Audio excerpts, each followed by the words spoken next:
దేశంలో ఎక్కడా మానవ హక్కుల ఉల్లంఘన జరిగితే వారికి సహాయం చేయటం జరుగుతుందని ఫోకస్ హ్యూమన్ రైట్ కౌన్సిల్ జాతీయ అధ్యక్షులు కలిసినేటి ఆనంద్ తెలిపారు. హన్మకొండలోని ప్రెస్ క్లబ్లో గురువారం నాడు మీడియా సమావేశంలో ఆయన మాట్లాడుతూ అంతర్జాతీయ మహిళా దినోత్సవం సందర్భంగా మహిళలకు శుభాకాంక్షలు తెలిపారు.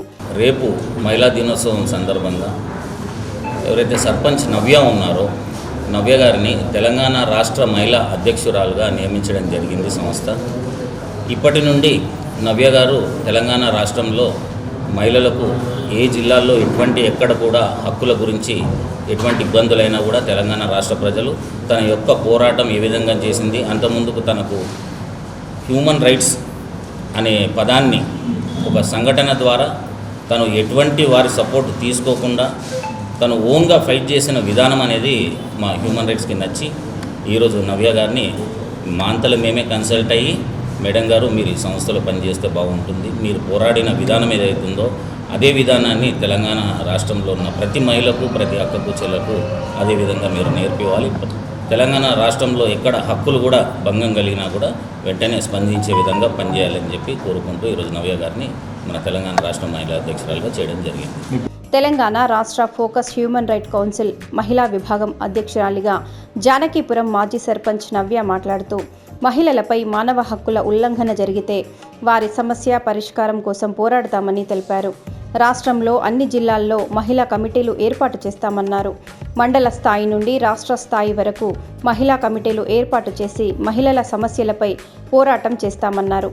ఈరోజు నేను గ్రామంలో మొదటి పౌరురాలుగా యాజ్ ఎ సర్పంచ్గా ఈరోజు నేను ఈ స్థాయిలో ఉన్నందుకు తండ్రి డాక్టర్ బిఆర్ అంబేద్కర్ గారు రాసిన రాజ్యాంగం ద్వారా వారు ఇచ్చిన హక్కుల ద్వారా నేను ఈ స్థాయికి రావడం జరిగింది. అదేవిధంగా ముఖ్యంగా ముందుగా మహిళల దినోత్సవ శుభాకాంక్షలు తెలియజేస్తున్నాను. అదేవిధంగా మహిళలు కూడా ప్రతి ఒక్కరు కూడా అన్నిట్లలో కూడా ముందుగా ఉండాలి. రాజ్యాంగం ప్రకారంగా రాజ్యాంగంలో ఉన్న హక్కుల ప్రకారంగా మనము ముందుకు నడవాల్సిందిగా ముందుగా ఉండాల్సిందిగా కోరుతున్నాను. అదేవిధంగా కొత్తగా ఒక పాట పాడడం జరిగింది, మహిళల గురించి పాట పాడడం జరిగింది. నాకున్న ఒక చిన్న కళ, ఆ కళ ద్వారా పాట ద్వారా నేను మహిళలకి చిన్న మెసేజ్ ఇవ్వడం జరిగింది.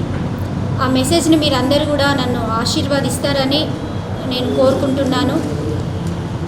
రాజకీయాలలో అదేవిధంగా ఉద్యోగాలలో విద్య ప్రతి ఒక్క విషయాలలో కూడా అందరూ కూడా ముందుగా ఉండి ప్రతి విషయాలలో కూడా మహిళలు అంటే ఇంటికి వంటింటికే కాదు పరిమితము, అన్ని విషయాలలో కూడా అన్నీ తెలుసుకొని రాజ్యాంగంలో ఉన్న హక్కుల ప్రకారంగా జీవించాల్సిందిగా కోరుకుంటూ మహిళలకి ఎక్కడ కూడా ఎలాంటి ఇబ్బందులు జరిగినా కూడా ఎలాంటి అవమానాలు ఎదురైనా కూడా సమాన హక్కులు రాజ్యాంగంలో ఉన్న సమాన హక్కులు ఒకవేళ మనల్ని రాజ్యాంగంలో ఉన్న వాటికి వ్యతిరేకంగా ఎవరైనా ఉండి మనల్ని ఇబ్బంది పెడితే వాటి ప్రకారంగా కూడా మనము రాజ్యాంగంలో ఏవైతే ఉంటాయో అవే ఖచ్చితంగా ముందుకు పోవాలి.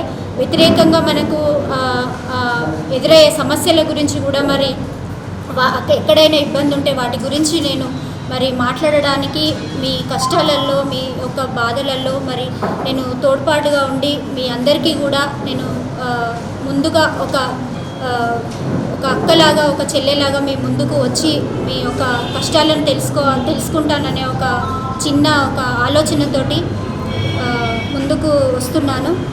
కాబట్టి అందరూ కూడా నన్ను ఆశీర్వదించి మీ అందరి సహకారం నాకు తోడుగా ఉండాల్సిందిగా కోరుకుంటూ ఈ కార్యక్రమంలో ఆ సంస్థ జాతీయ న్యాయ సలహాదారులు పోతుగంటి కార్తిక్ తదితరులు పాల్గొన్నారు.